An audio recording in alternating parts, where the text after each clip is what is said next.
I am Jeff Foxworthy, and welcome to Gamekeeper Podcast. If you want to learn more about farming for wildlife and habitat management, then, buddy, you are in the right place. Join the Gamekeeper crew direct from Mossy Oak Land Enhancement Studio as they discuss the latest wildlife and habitat management practices, news, and, of course, hunting.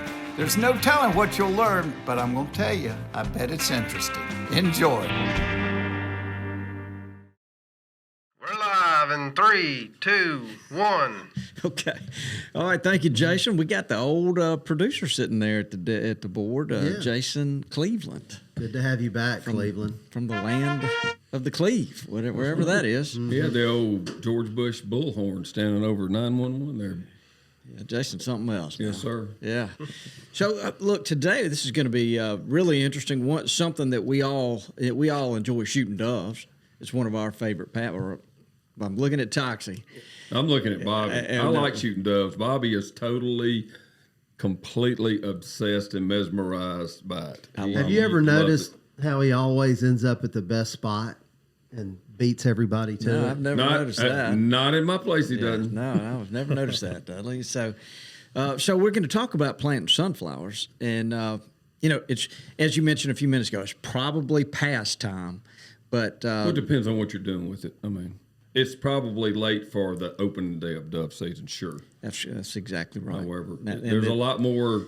That's the primary, but there's a lot more benefit from sunflowers than just go shoot a dove over it too. Yeah, and then a guy was telling me the other day that it depends on when that opening day is, but he said also don't forget you want to have doves later on, so planting them a little later makes sense. That's absolutely the fact. Yeah, and overlooked. It's a shame that it seems like most folks hunt that first day or that first weekend and then just don't go anymore.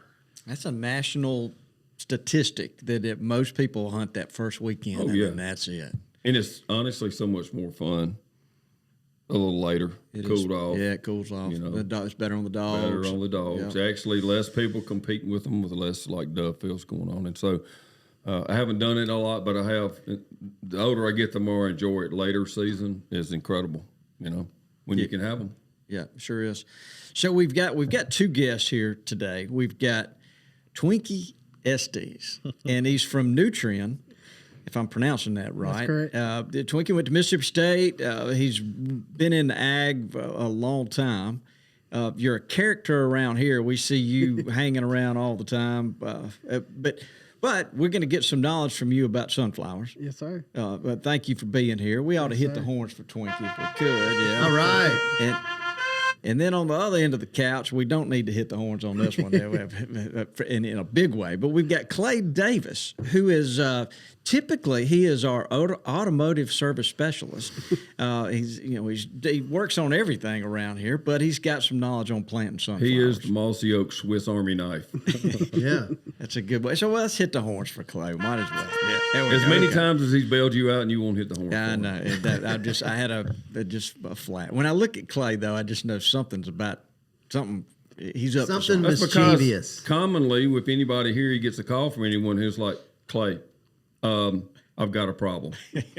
That's how it starts out most of the time. That's it. Yeah. So before we get started, Tox, I want to tell you, this is we talked about this podcast kind of shining a light on the culture of Mossy Oak.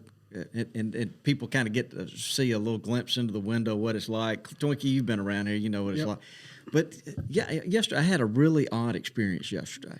I walk out in the warehouse, and I'm doing something, and I kind of go behind the warehouse. I go down the little ramp, and there is Riley hanging upside down on an inversion table, smoking a cigarette. Hanging upside down. I've never seen anything like it in my life. That's a first. Well, he's a good multitasker. That's good. Yep. Well, he said it helps his back. And it helps his back. Well, we used to have workout equipment here. I don't know where it all went when they renovated, but it used to be a workout pad out there with weights and inversion tables and everything. Yeah. So, but I'm telling you, walking out there and seeing him hanging upside down smoking a cigarette was... I hope you videoed it. No, I didn't have my phone with me. But So look, how do we get started here? Twinkie, tell us what your experience with sunflowers, and we really want to kind of go down the road of these modern sunflowers that are more herbicide resistant. Yeah. It's just like anything else. You plant a garden, you grow it for a crop or whatever, and it's all about preparation and knowledge of what you're doing and all your knowing your herbicides, knowing your seed, your soil type, everything like that. I'd say, January, February, just as soon as you can, I would pull a soil sample on my soil. First you're going to want to pick a good spot, plenty sunlight. You don't want to plant sunflowers in the middle of a bottom where it's not going to be no sunlight. Your plants just aren't going to grow. Well, you'd pull a soil sample and send it off and get your analysis, see if you need a lime or if your phosphorus, nitrogen, or potassium levels are out of whack. Just kind of make you a maintenance blend is what we call it, kind of in the ag world. And you just spread it. And once that comes around, that's people think you can just plow ground up, throw seed in there and have a healthy plant. Well, you can't. If your fertility's not right in your soil, you're fighting an uphill battle. It's just everything has got to be. You want everything to hit the ground running, and that plant never lack for the correct nutrients. That's you could really pull that in the fall when it's a little drier. Sometimes in January, February, it's muddy and you can't get out there with your soil sample probe and all that. So it's not going to change between the fall and when you that much? No, sir. I wouldn't think. That's just kind of how, in the row crop world, we pull samples in the fall after you pull a crop off to see what you need to replace as to, kind of counterbalance it and make everything replace what you took off from that crop. Yeah. And of course, the bigger crop you pull off, the more nutrients you're going to add back to the soil. And likely most times where you're going to be planting a sunflower field, I'm going to say it's probably not been in production very much as far as row crop or any kind of thing, really. So your soil is probably really going to be lacking in certain nutrients. And you just kind of, you want to start out with a good, strong fertility base and go from there. And there's several types of sunflowers. That's right.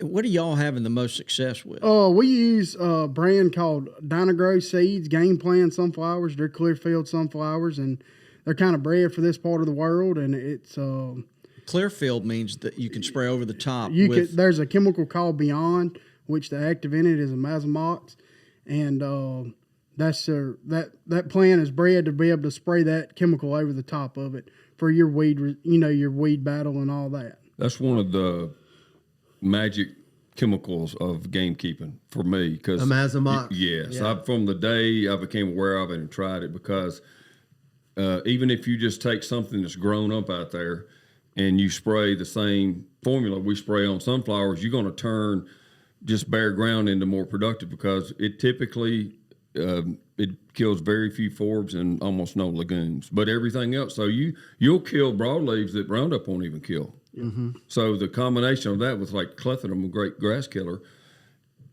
everybody's like whatever thinking Roundup Ready. At least the Gamekeeper guy, Roundup Ready makes it easy. This is actually probably better, and it's much more environmentally friendly too. Mm-hmm. I love it because honestly, not just because of this, but it is a magic weapon on clovers.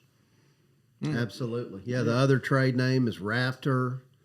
Imox. Some of one of the generics that folks get is called Imox. Well, I believe it originated as an aquatic, and Clearcast is a virgin, and it's all the exact same formula, numbers, everything on all of those. So wherever you can get your hands on some. And the thing that's ironic, you start digging a little research, it is so, I believe if I'm right, and Twinkie could correct me or not, but it's so safe that it's expensive to do an aquatic treatment, but it's really, really effective. It's like a gallon an acre. But it is so safe that it's not even labeled. You can drink water, you can, or cattle can drink water, or you can fish. I mean, a lot of chemicals, there's like a waiting period, a day or two, a week or whatever. But it's not even labeled hazardous, if I'm not mistaken. It's very, very environmentally safe. Now, correct me if I'm wrong out there, somebody, but I believe that's the case. And we got to have stuff that works. But when something's really environmentally friendly, that should be an extra bonus in us pushing it here as gamekeepers and taking care of the world, like the earth, like we do, Yeah. So I love it. So the sunflowers y'all are using are these smaller black oil sunflowers? They are, the ones we use are treated with a fungicide and insecticide to help, because a bunch of times your planting date is going to depend on your environmental conditions. If you can't just say, I'm going to plant sunflowers May 20th. Well, it could have done come 2 inches of rain and cooler temperatures and all that. Well, if you say you plant your seeds and you come up with cool nights and a lot of rain, you're going to have bugs and funguses going on. So that's going to kind of help that seed hold its vigor and stuff and keep less damage coming out, And the beauty of this clear field sunflower is that, doves love bare ground. They don't like weeds underneath those sunflowers at all. I mean, it's a right. difference between a 2 out of 10 dove field and a 10 out of 10 dove field. And so that clear field gene or whatever they call it is definitely the way to go when you're planting. Yeah, and the black oil sunflowers are the ones that are the most preferred by birds. Right. Well, obviously, too, you don't want a huge sunflower for doves. Yeah, I'm pretty sure they swallow it whole. Yep. In fact, I know they do. I've checked their crop. Yeah, that's interesting because No, they don't crack them open. They Smaller swallow. birds crack them, and they. Well, so what can you tell us about? And Clay, you may need to jump in here as well. As far as planting techniques. So I'm going to say, just assume February, especially this part of the world, we start getting warmer days and longer days a little bit. Well, that's bringing on your grasses, your weeds, and everything else. So I'm going to say around March, mid-March, as soon as it's dry, I would recommend going in there spraying what we call in the row crop world a burn down pass, which is typically a broadleaf killer and Roundup, glyphosate, And what you're doing there is you're going to make your tillage a whole lot easier. You won't have all that excess vegetation to deal with. And you're also killing these plants when they're smaller, and you won't have such a big seed bank before they go to seed head. Something we kind of do in our line of work is a saying is you start clean, you stay clean.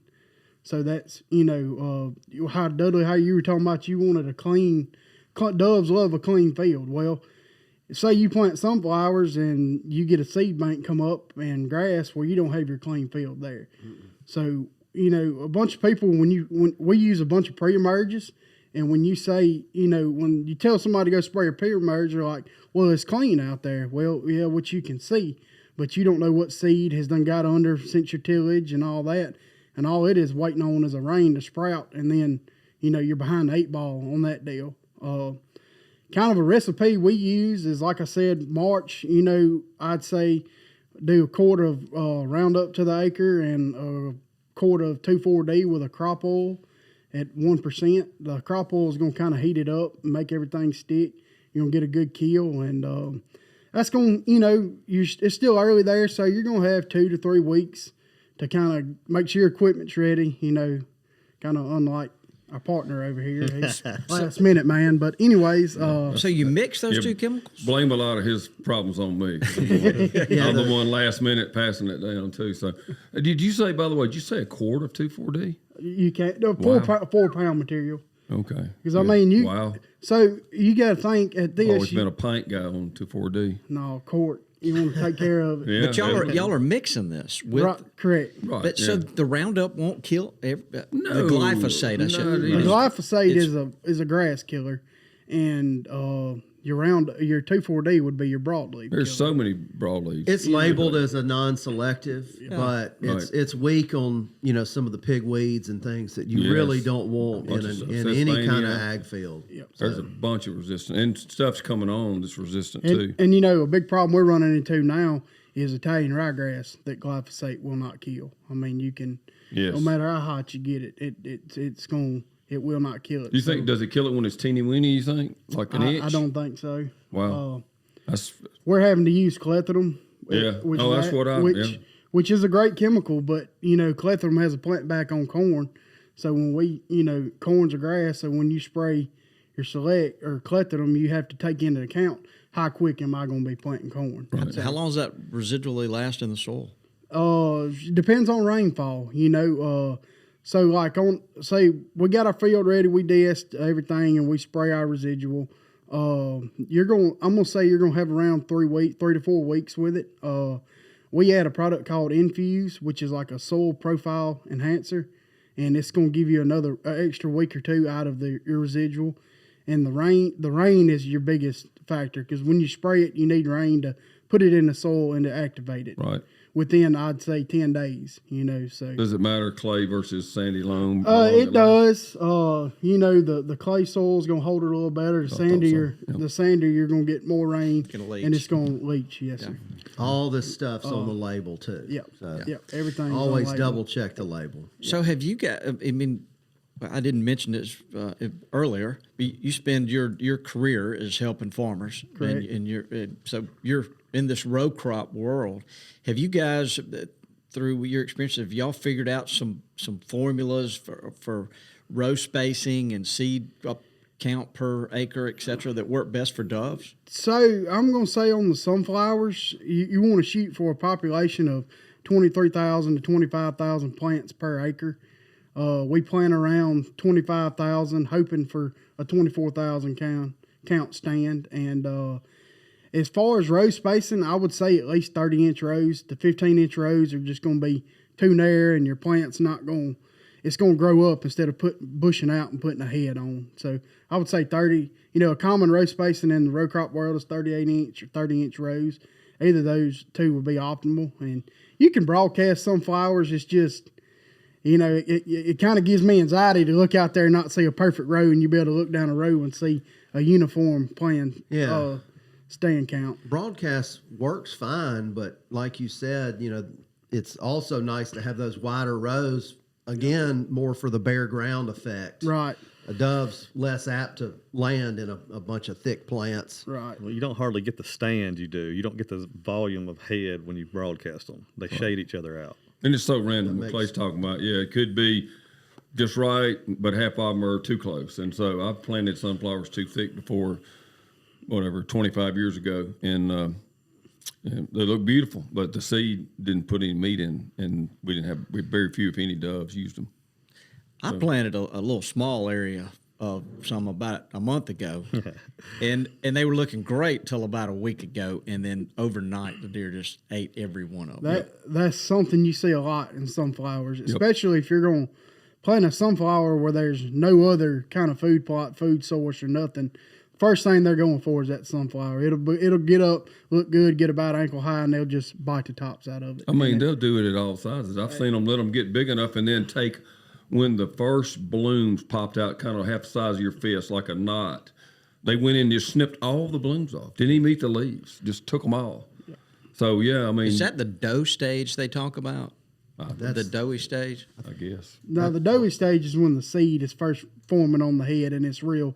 It's real kind of soft. Yeah, this would be before that even. So I mean, I'd encourage people, if you're not in some area in the wide open spaces and whatever, I would say, from my experience, the first time or two you plant them somewhere, and there's not too much cover and too much density of deer, we did great. It was like, wow, they're not even bothering them. But I think once they discover, then you're on to a different timetable. And so we have the place out by the cabin. We've had some great hunts. Y'all been on some of them years ago. And then every year went by, it got harder and harder. And even to the point where I had the electric fence up a couple of years ago. And still, hogs can't stand an electric fence. But sometimes, if they go popping into it and go crazy, they tear it all to hell. And I wasn't out there. So next thing I know, just in a week's time, it went from great to hogs destroyed the fence somehow, and then deer immediately found it. And my experience is if they ever know what's there, it's going to be 10 times harder to keep them out.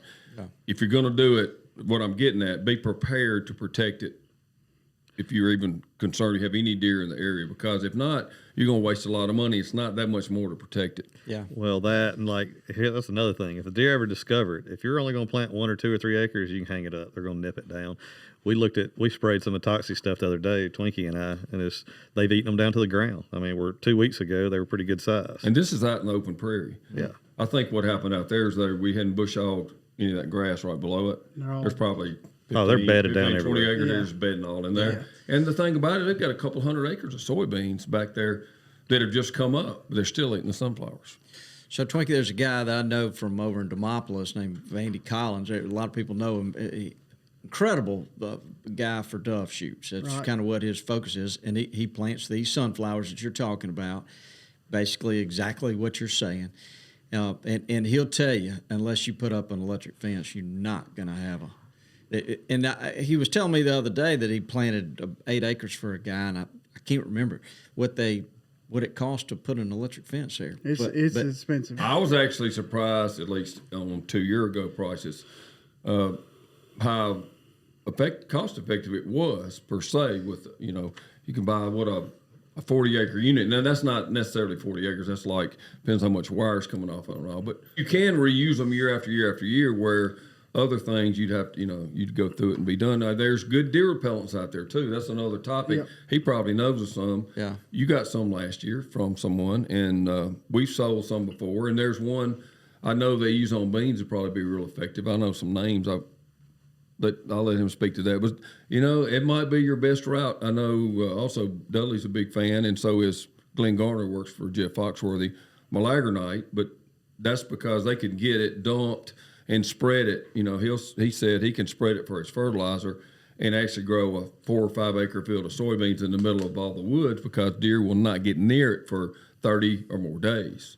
And then it's gotten a jump start. So I don't know. Deer repellent's probably going to be the answer for people that really want to do sunflowers at some point. My experience on the deer repellent is it works for a little while, and like anything else, the deer are smart enough, they start putting 2 and 2 together. Well, I'm coming here every day, and ain't nothing changing, so I'm going to get a little braver, a little braver, a little braver.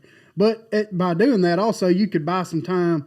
If you get 2 weeks out of it, that's in the rainfall, that's great growth, and the sunflowers could possibly outgrow the deer, and then by then, like you said, soybeans start coming up and stuff like that, and they kind of disperse. But, that's just a guessing game opinion, I guess. It's a big plant. It's got to use like you just mentioned, they're kind of drought tolerant, but it probably takes a lot of moisture to get that plant up. And can you speak to that, Twinkie? I'd say sunflower is probably a medium water use plant. Too much water can be just as detrimental as not enough water. I'm going to say a sunflower is going to set a good root, and it's going to reach down there and grab the nutrients and the moisture it needs. And, the thing Clay and I seen this year is he planted into some bone dry dirt that was probably hard as his concrete, and they just sat there. And you'd go out there and you'd see the seed still be in the trench, but it wouldn't be germing. But the minute we got rain, they started sprouting, and the more rain we got, they just come up. We went up and sprayed the other day, and it's amazing what it looks like, what a little bit of moisture would do for it. Well, that's the thing too. Me and him were worried because we thought that we were going to have just a whole bunch of bare spots. Well, we rushed to prep the ground. There's a couple things that worked against us. One, we thought we were running out of time because the forecast said it was going to rain for 13 to 14 days straight. By then, we knew it was going to be too late to get them in for first season. So we rushed to get them in the ground. It didn't get any rain. And on top of that, what people forget about, we still had cold nights. So we still had cold soil. Well, we didn't have anything for the first week, and we didn't get no rain. And finally, we got, 0.2 of an inch? So we had some that were light in the seed beds that came through, and we could see them, but the ones that were buried the correct depth did not come up. Therefore, we thought, okay, we got a whole bunch of bare spots. This ain't going to work. 2 weeks later, we get a good hard rain. And like I said, we went out there the other day, we got a pretty good stand. The other thing people don't talk about is when you're prepping that ground, just because you disc that ground, you didn't kill that grass. You didn't do anything. Unless that grass has been killed ahead of time, just discing it don't do nothing. So that's why it's a very good idea to spray pre-emerge. Twinkie and I sprayed pre-emerge on one plot. We didn't on some other. The spots that we sprayed pre-emerge on, other than milkweed coming back, it didn't have no competition. So it's night and day difference.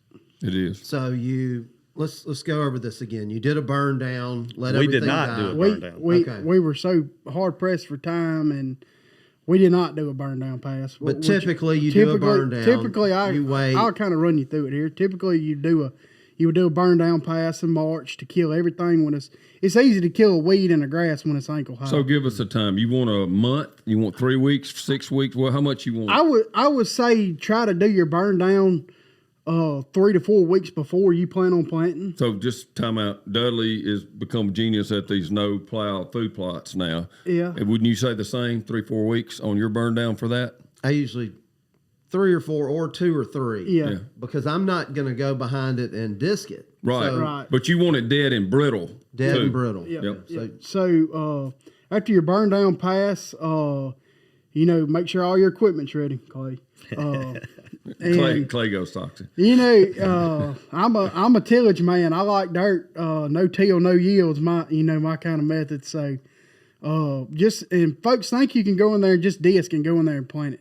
That's not. You need to go in there and disc it and take a drag hair, field cultivator, roller packer, cultipacker, something, and make that ground look like powder. I'm talking about because a smooth, firm seed bed. One, you don't want the big clods because when that plant's trying to push up, you don't want a big old Mississippi clay clod laying on it, and it's not going to have the strength to push through it. Correct. So Soil type's going to make a big difference. Oh, So yeah, absolutely. We get cursed with this. But now it's great in a drought, but this buckshot around here, Yep. it's a whole different situation than people are blessed with like sandy loam soils. Because honestly, I've noticed even in a drought, that sandy loam is a little bit better because it seals everything over.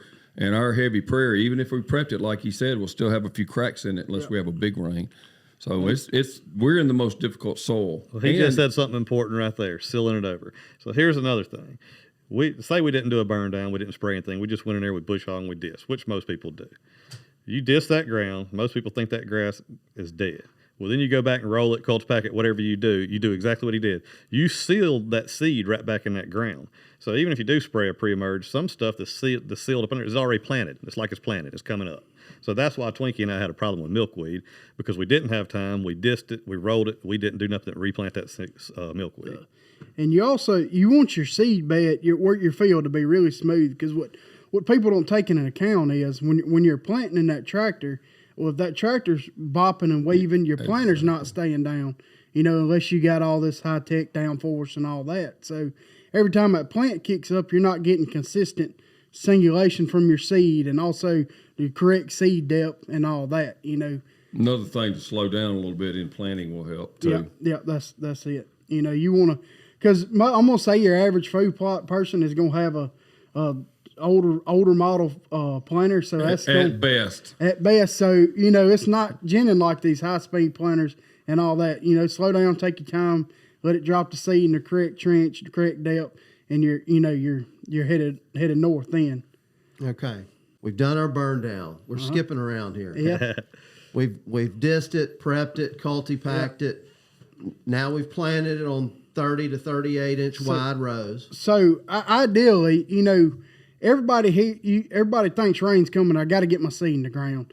I'm not a fan of that, because say we plant this seed, it comes with 2-inch rain, it's finna send that stuff to China, and we're done. So I'd say get your field prep work, get everything like you like it, and then get you a 1/2 inch of rain to settle that stuff and pack it back down. That way, when you plant, you're using it's more sticky and it's closing it. Whereas if you just go in there right after it's powder, you're not getting a good seal. I mean, a wind come by, and if you didn't plant that seed but 1/2 inch, a good wind come by, blow dirt right off and open the trench area. Well, it can pack it too in our world. If the soil's different depths and you're planting something a little too deep, this clay's not forgiving. So it's better than soybeans. They're really bad about it. I mean, I've seen friends of ours replant hundreds of acres of soybeans because of a heavy rain. You get a heavy rain and it's a crust, and plant don't have enough power to push through it. That's right. Yep. So what about the pre-emerge? When do you do that step? The pre-emerge, you plant, and then you follow the planter with the pre-emerge. And that's typically Prowl or a generic? What we like to use is a product called Authority Elite, which is sulfentrazone and dual. Okay. Really, you're going to want any dual product. Dual Magnum, Metallicor is active in it. Gotcha. And I know this is kind of a restricted chemical, but I like to use Gramoxone paraquat because you kill everything that's out there. It's no question. But, if you don't have a RUP license or anything like that. And that's on your burn down? No, that's on your pre-emerge. Pre-emerge, okay. Yeah, because it'll burn and it's over with. Yeah, it burns, it's over with, and that comes back to the start out clean, stay clean. Gotcha. And then, and don't be scared to like when you come back in with your Beyond or your Select, don't let it take over, You got to get in there and hammer that stuff when it's little and clean it up. I mean, Okay, so maybe 2 to 4 weeks after everything comes up, you come back. I would say, with sufficient rainfall and stuff, after your pre-emerge, your plant, you should get around 4 to 6 weeks of residual out of your pre-emerge. And then after that, you need to be looking at, I'll need to be lining up coming here with and also a thing we have seen is when you plant, if you have a chance to spread a little nitrogen, I'd say 10 units just to give it a start when it sets roots, it's picking it up and it's lighting a fire under it and it's headed out. Would you want to incorporate that or top dress it? You could top dress. It all depends on what kind of method you had, your means to apply it. Of course, if you had a knifing rig, you'd go through there. Oh, yeah. Not many people have that. But maybe if you're getting it prepped, like you said, instead of just get up planting, you're actually prepping it right, it would be the final step as you made the last pass. The last pass where you drag hair or something, put it in there. Because that nitrogen is going to be there. And it just gives it a little boost, kind of like your coffee in the morning. It gets you up and going. Right. Yep. But like if you're the P and K, you'd really want to add that months before and incorporate that's it. That's why I would recommend pulling a soil sample in the fall. Yes. So you could get your, come up with your blend there and get it out and get it incorporated in the soil. Yeah. And because with our heavy clay soils, all these nutrients get tied up and bound up in our soil. So, you want to get it in there and let it break down and stuff like that. And going back to what you're talking about, the pre-emerge and stuff, I mean, in a perfect world, you'd have your sprayer hooked on or somebody following you right behind while you're planting. Mm-hmm. And like Twinkie said, too, you really need a rain on it pretty quick. First 5-10 days, you need a rain on your pre-emerge. And you don't have to have a big rain. A cumulative of half an inch is just enough to get it incorporated in the soil and get it active. Yeah, I know some of them you're supposed to disc in and some of them you're supposed to spray on the surface. I just want to make sure I'm understanding something, and I want it to kind of soak into the audience because, in years past, guys have planted their food plots and fertilized at the same time. But what you're suggesting, pulling from the agricultural background that you have, is that you soil test in the fall or the winter, be prepared, and go ahead and add the P and K. Oh yeah. Whenever you get it can. in there. That way, nature can take its course and it start breaking down over time. That's right. Now I'm gonna defer Dudley jump in too, but that's true for any crop. That's true for food plots. Yep. That's true for anything, Bobby. And then we're going to come back, and at the time of planting, we're going to add some nitrogen at that time. I would, just to give it a little boost, kind of a little kick to get up and going. Because you got to think when that plant's young and it's setting roots and it's reaching down and grabbing stuff, you don't want it thirsty. You want it to have what it needs available right then to take off. So one other thing, Dudley. So in the cases where, our food plot people are probably the worst, including me, of not using the proper sequence. And then, it's time to plant, spread some fertilizer out. Even after we have a crop of whatever, clover, brassicas or whatever, wouldn't it be best to use a foliar to get the P and K if you haven't been able to incorporate it months before? I don't think it replaces putting out bulk granular, but I'm just helps. If I've already got a stand and putting that P and K on top of the ground is all I do, it's kind of like using a foliar. I would say would kind of be like a Band-Aid to a problem. You getting the instant fix then, but you're still not fixing your soil fertility. Right, but for that crop, I'm just thinking if someone's listening to this, if you get in a bind and get behind, and they hadn't fertilized and they know they need it, if it's already 6 inches or a foot tall, you're almost, other than the nitrogen, you're kind of wasting your money. Right. And I'm just thinking that's the time a foliar and mixed with your second spraying might be really helpful. Again, only helps that one crop, doesn't help your soil. Right. But that crop's what you're looking at. So I'm just. I think that might be smarter for some people if they're late. Something else I've kind of seen in my research of sunflower planting here is sunflowers are a huge user of boron. Yeah. Yes. Beans too. Beans too. And what boron, without getting too scientific, it kind of helps all the other nutrients metabolize and move throughout the plant. It's kind of like you learn in biology, the mitochondria of the cell is the brain. That's what it does. It says, okay, well, this plant here is starving for phosphorus. Let's move a little more kind of round like that.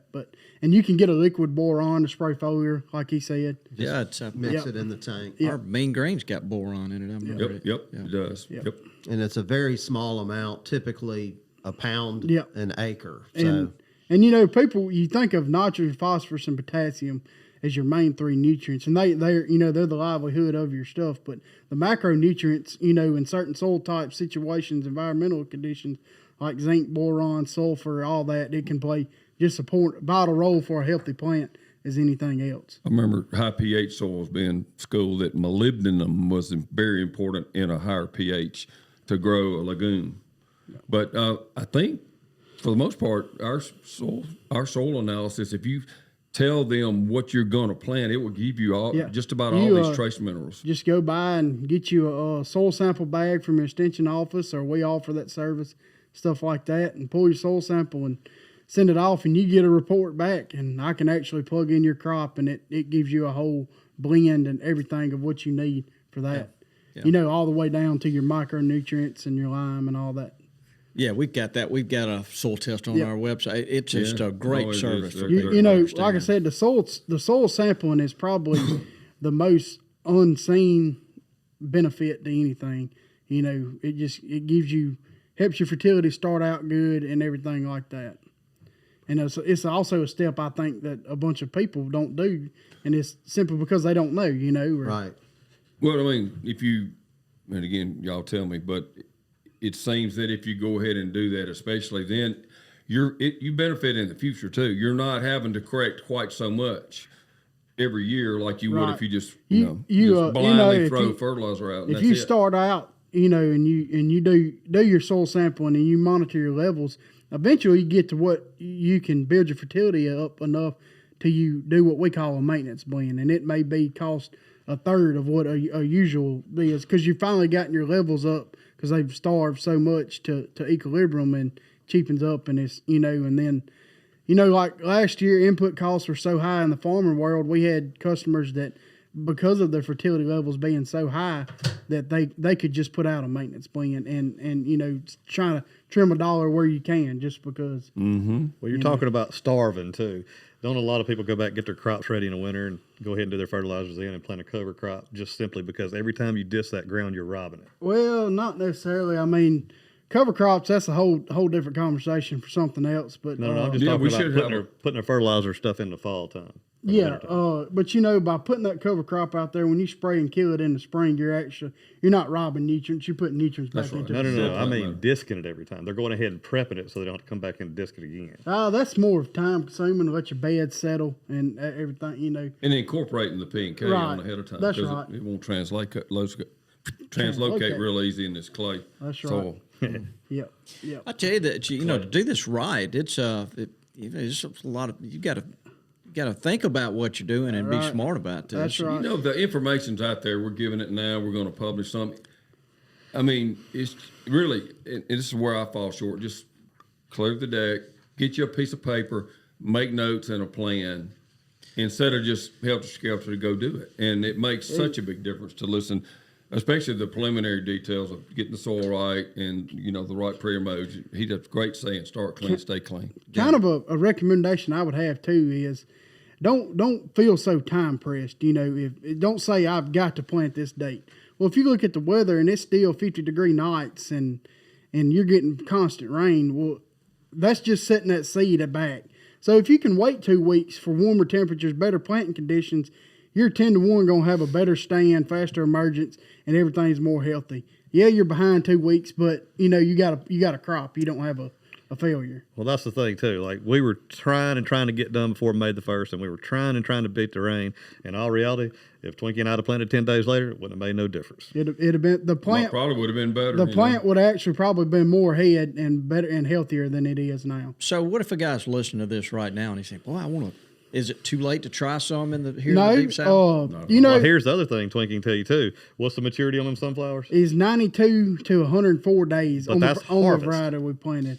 No, that's full maturity of the plant. So what you'll have to have 2 more weeks of dry down time. But you will, I would say if somebody wanted to try it to get after it, if nothing else, like Toxie said, it's got benefits to other wildlife, your turkeys. It's only too late for. There's two things you're too late. You're too late for the opening day or weekend or first season, but then you might be too late as the days start getting shorter here in a little while. Yeah. That it might not, put as much seed on or something. But I would expect with 90-something days, you could plant on into late July and still get a crop, maybe mid-July. So you've got plenty of time, I think. You think? Yeah, I would assume the photo period getting shorter would possibly force them to flower and make seeds if you were late. And the plant may be a little shorter. It may have a little bit smaller seeds, but I have planted them things in late July before, and the difference was they still put a head on, but they did not put a big head on, and they did not get as tall, but they still matured. Right. And here's the other thing that I've always just assumed. Like he said, the maturity date is 90 to 100 days. Well, in my mind, okay, they're not ready till 90 to 100 days, and that's when the birds can start eating them, and that's not true. They got to dry down. Right. And there's if you're in a time crunch area, it's herbicides that you can speed up the drying down process. Sure. With the right chemicals and licenses and all that. And this, I'll just say this information sounds confusing, but. There's publications. The one that you're looking at is by Mississippi State. Yeah. They sent it to me yesterday. Kevin Nelms, you probably know, John Allison, Bronson Strickland, and Bill Hammer. They sent a really nice. It'll be in our show notes, so a guy can go download this and print it. Right. And it's got more information. And so it sounds like we've got a lot of the planting and management covered. So once it's ready, we never really talked about picking a proper site that doves prefer over other sites. Like, I think y'all mentioned it earlier, not really putting it down in a deep bottom that's long, narrow. You want to be up closer to the top of a hill. I would say a hilltop, open ground, lots of hedgerows and things for them to land on. Yep. What would be like the minimum acreage you guys think to attract? You think an acre, that's not you think that's not very big, but you go to doing all this, and it depends on what kind of equipment. If you got a 1-row push pointer out there, acre's a whole lot. Yep. Bobby. I wouldn't think if somebody wanted to try it, just don't wake up tomorrow and say, I'm finna grow 10 acres of sunflowers. One bag, like the bags we sell, a plant 3 acres is 75,000 count seed bags. I'd say buy a bag and try it, yeah. Or if you want to do 3 make your own, see what works for you. How close do you have deer or hogs? That's the thing. Because if you're clean from deer or hogs, you probably could, especially if you made it longer and skinnier. 1 acre might be a great little dove field. Yeah. No problem. But if you have if you're in close proximity to deer and hogs, I don't know. I don't even know what that number is. Well, you'd probably have to have a good electric fence. Yeah. Yeah, I've been seeing these in fact, we're going to start trying to do some work with them, but the Gallagher folks make a good electric fence. They make a great one. Yeah, we've been talking about doing some stuff with them. Are there any companion plantings you might want to do along the sunflowers, like to hide in or, I don't know, provide seed? Good old whistleback would be a good one every time. It would be a good one. It sure would. So I wanted to ask Toxie and Twinkie while you're here. So let's fast forward. These things have matured. Are you running a silage cutter through yours and spraying it out? Or are you running a bush hog? What? Well, I don't have a silage cutter to start with. So I'm thinking one of the things we haven't done, I've done it once, and really helped was no matter what we do in our world here, so many weeds. Even with a clean crop, for the most part, you're going to end up, as they dry down, having a bunch of weeds, especially in our world. Johnson grass is so bad and prevalent. So you almost need to go back and once they're really fully made, and have another burn. Now, he talked about something might aid the drying process, but we have actually glyphosate, because there's all kind of green stuff and garbage coming up under them when they start to dry down. And that way, if you do like bush hog them or do something, you got clean soil for them. And they're not falling on a carpet of vegetation. That's right. We're pro dirty food plot, but in the instance of doves, no. Yeah, you just don't. Well, here's the thing, Bobby. No. That's one good thing about sunflowers. And I took my cousin John Paul on one a few years ago, and it's just unbelievable. If you do them right, it's unbelievable. Here's the thing. Dove hunting, people are going to start mid-August, and they're going to work hard for one weekend. That's what they're going to do. They're going to work, get it ready, and they're going to hunt one weekend, and that's it. You come in here and you plant your sunflowers. Not only are they better, but you plant your sunflowers in the springtime. You might spray once or twice. You're done. You're waiting on dove season. The other thing about that is I don't cut them down. I bush hog some strips in them. I bush hog around the edges, so I have clean edges, but you leave them standing. And the reason for that is, first of all, doves love sunflowers, are awesome. Second of all, you can hunt first season, second season, third season if they're still standing. But you're definitely going to get at least a couple months out of them as long as you don't mess with them. Yeah, well, I think these people that do it or have been doing it, they just take down a few rows at a time through the season. I haven't seen anybody get rid of, because once, like, they love them so much. And once they find them, I see them getting up off the flowers all the time. So I've seen these guys that use these silage cutters, though, and it seems to do a better job of busting up that head than bush hogging. A silage cutter's chopping it up. It's, it's going through an actual chopping process. You got to be careful it doesn't chop the seed in half, though. You do too much of that. If you what are you seeing people use that? Just bush hogs. I mean, that right? Silage, in this part of the world, if you see a silage cutter, it's probably got a bodock tree growed up between it. It's just... Nobody has them anymore. Yeah. Nobody cuts silage. Okay. And it's not that much better. Yeah, and we need to point out here, too, that every state may be a little bit different. This is a federal migratory bird. We need to make sure we stay within what that state's. Honestly, if someone didn't even have ability to go get a bush hogger, anybody could do this, probably has one. Honestly, you just need to get them on the ground. They don't have to be spread on the ground like you're thinking for the silage cutter. If you just run over them and leave them laying on the ground, that's a step. And maybe just in a strip or two to help them get started on it. That's all you need. We hunted the place last year, and of course we hunted the state that actually does a place too you can hunt, but they didn't bush hog them. They, and I'm not saying the state, the other place hunted. They literally just took a disc and dropped it lightly and made one pass down and one pass back, and that's what they did. Knocked them on. So most of the heads were still either on the ground or right barely above the ground. That's right. And they had the ground so bare that they didn't have to disc it under good, and they didn't have to do that because it was just a clean table. One of the years we had a pretty good hunt on, if y'all noticed when I did that, and I had some brown top. This is really one of the few times I've really gotten a lot of them in brown top. I just use a cultipacker. Yep. Just lays them flat on the ground like a pancake, and if there is any little bit of vegetation, it kind of flattens it all out, but it puts the food on the ground. And we got this huge head in here I kept from a couple of years ago, I grew. But if it's a pretty decent sized head and dried, it'll probably shatter it on the ground too. So if you've got a little cultipacker, that might be the easiest thing. That's a big one, Twinkie, isn't it? That is. Is that the one we planted at Neil's a few years ago? I think that one came from the Bowman place, actually. And also another benefit we hadn't brought up about these sunflowers is they're very pretty to look at. So if kind of in a doghouse or mama mad at you, you just go by and get a jar of them late one summer evening, and it's guaranteed to make you smile all day. That'll work. Actually, I'm from a flower crazy family, and he's exactly right. Yeah, I can see that. They love them. Yep. So if you have to justify this budget, that's right there. I think Clay did his senior photos in a sunflower field. That was about 40 years ago. So the one thing about sunflowers, and maybe that's how they got their name. How'd they get their name, Dudley? Because they follow the sun. All of them are pointed like east or southeast. Isn't that right? You know what that's called? Every single... That's a behavior. Do you know what that's called? I have no idea. Clay, do you know? I do not. Yeah, it's called... Twinkie knows this. Careful, he and I were talking about because Dudley does know, and if you're wrong, Dudley, he's do you know what it's called? Not at the moment. Heliotropism. I have heard. I've heard that too. Yeah, sure is. Twinkie was telling me. But I don't think they actually follow them. They just like to get the morning sun, I guess. But they're all turned the same way. So when you drive through your sunflower field with your sweetie or whoever, be sure you're around on the east side of the sunflowers. Because if you go it looks like there's hardly any sunflowers.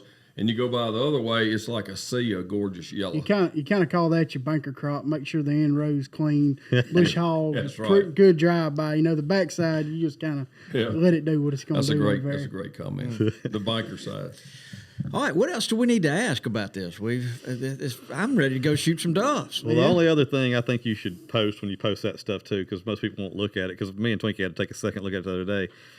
It's like I said, the one place we planted, we had a pretty good stand. We come back and thought they had just dwindled down or the spray had stunted them. And once we got to looking at them closer, the deer had eaten the tops out of every single one of them. But people just glancing at it will think, well, dadgum, they're not growing that good. No, the deer have just eaten half of them, but there's still a couple leaves on it, so it looks like they're just slow. And he's talking about mine, by the way. Will they come back? Does that plant have a terminal bud? I think they're going to get ate back so much that it's the pretty much damage over is going to be detrimental. It's not as there. bad as soybeans. I've seen them, and actually they'll develop shoots off the stem and put flowers on too. But no, they're never going to be the same if they take the top off of all of them to start with. Twinkie, when y'all were planting, did you get to spend any time on one of those LS tractors? I did not. My man here was he was taking care of hogging that. it. Yeah. Yeah, Clay likes them so had- much he won't let anybody. He won't even let me drive. It one. had cab and air conditioner, and that just I guess I wasn't qualified for that. Those things are nice, aren't they? They are nice, It's really nice. really nice. And here's That's some new equipment, so I had to try it out. yeah, he can pick anything apart. He's so. What do you think about the LS tractor, Clay? I love them. The last one that we got, I think it was a 101 or whatever it was, that's got the electric power shift. And one thing's different about that I like is, you know how most people, you raise your hydraulics up, your 3-point hitch up and down, and you got a draft and you got to raise. Well, this one's got a preset on it. So you can just hit the lever and it's going to come back to where you had it or drop it to where you had it. It's pretty neat. It's actually very quick. They're so well made. Yeah, I've been so impressed. that's good to hear. Dudley, you got anything to add? Well, I was going to say, all this stuff, again, it sounds somewhat complicated. It sounds expensive. You might not have all the equipment. But one thing I would suggest, you might be able to get together with some of your buddies and lease 10 acres out in the middle of the country on some open ground, and you could split all the cost. It's almost like you're in a dove club or a hunting club, and then all of you pitch in on it, and then all of you have somewhere to go every Sunday afternoon and have a dove hunt. So Great. I know a couple. don't think it's too overwhelming. You Yes. know, a dove hunt is a group of people anyway. So get your group to Well, great point. go Like in. people could lease a duck blind in a great area, and maybe that's expensive, but you don't have to have much ground if you're in the right place for a great duck spot. Right. He's making a great point. You don't have to lease a couple hundred acres or 1,000 acres like a deer hunting club or something, or turkeys. You could find that spot, and my advice would be, on top of what Dudley said, get you something long term, because you know ducks, migratory stuff, you imprint and you start having a lot of good food there, you're going to have a place they come back to every year too. So I would be sure and get a longer term lease on it. Maybe to it's do a that. farmer buddy, and Hey, and the other- y'all all pitch in. They don't spend any money. Their donation may be their time. So the other thing you talked about, it seems confusing, but every time we try to go down the road and make it simple, A, B, C, we kind of get derailed because there's so many details. It is the fact is everything we do in every plant community that we grow, it is complex. The science and the biology behind it. So, that doesn't mean it shouldn't be overwhelming. That's why we have the published information about it. And everybody learns from their own experiences, but everything, the chemistry behind all of it is the same. The last thing I'd want to say about sunflowers is that there's just so many more benefits than a dove hunt. Now, Bobby's thinking, take my dog, shoot my gun. I love birds. I love birds. I mean, he loves any kind of feathers. But honestly, and this is feathers too, deer, I mean, it's one of the ultimate ice cream foods for wildlife. And the few times I remember back in the day, the deer density one was, I used to have all the Cottrell Lake property, and we planted a big power line. There's a big double transmission line with sunflowers. And it was unbelievable. All year long and even into the next spring, there were sunflower heads left, and I was watching those big gobblers just walk down a stalk and then just hammer those heads. They love sunflowers. Oh, yeah. If you can do it. Now, it may be so valuable you want to put a hog wire fence around something permanently to keep maybe deer, or, then you could put one strand of electric fence around that, keep deer and hogs both that. It may be worth investing in that because they're that attractive to wildlife. Yep. Well, y'all got me excited. Well, they're attractive to Dudley. too, I Dudley's think. eating sunflowers right now. Yep. He sure is. Twinkie, thank you for coming up Yes, here. sir. Thanks for having me. Anything else you need to make sure you point out or tell us? What's your cell phone number? I would point out to, like you said, state by state is different. And when you dive into the herbicide technology, get online or go to get your restricted use permit. Most extension, I know in Mississippi, you can get online and take it. It's a 25-question quiz with about a 30-minute video. That way, if you're out there spraying and you see a chemical you need, you have the means to get it. Whereas and it also gives you the knowledge and the know of. You don't want to just load up with this and go over and spray. No. Next thing you know, you done wiped out grandma's garden. You better show up with some sunflowers and tomatoes later on. You know? So I'd say just be kind of self-aware of everything and all the state laws and regulations. That's a good point. Well, that's just great information. Twinkie, if guys want to learn a little bit more about Nutrien, is there a website? Yeah, just look up nutrienagsolutions.com. We're the largest ag retailer in the industry. We're all over the U.S., Canada, branching out in Australia. They're everywhere. So we and I'm gonna tell you, everybody that works there probably enjoys the hunt, so they'd be more than willing to help you, and you know, just any kind of knowledge that we can offer. Do they listen to our podcast? I have several buddies that do. Yes, sir. Nutrien Ag, Nutrien. Yeah. Right. Tell them Twinkie sent you. How did you get the name Twinkie, real quick? Well, so one time I was headed to the store. I was a little younger fella, and my daddy got me. We had a store about 2 miles up the road, and Daddy got to where he would let me drive a Nissan truck up there. Well, the more I drove, the more comfortable I got. Well, I drove up there and got me a little snack, and it just happened to be a Twinkie that day. And I come around the curve a little too fast, and it slid over in the floorboard. Well, I reached over there to get it, and next thing you know, I done centered a tree. Well, after that was the cause of the wreck, that was causing it. Somebody called me that. My buddy Holden Coggins, we were in 7th grade, called me that one day at football practice, and ever since then I've been Twinkie. You know, it's weird to hear my real name called, so it's just easier to go by Twinkie. Do you even know his real name? I don't. It's actually Hunter. Yep. It's what? Hunter. Well, I like that. Yeah.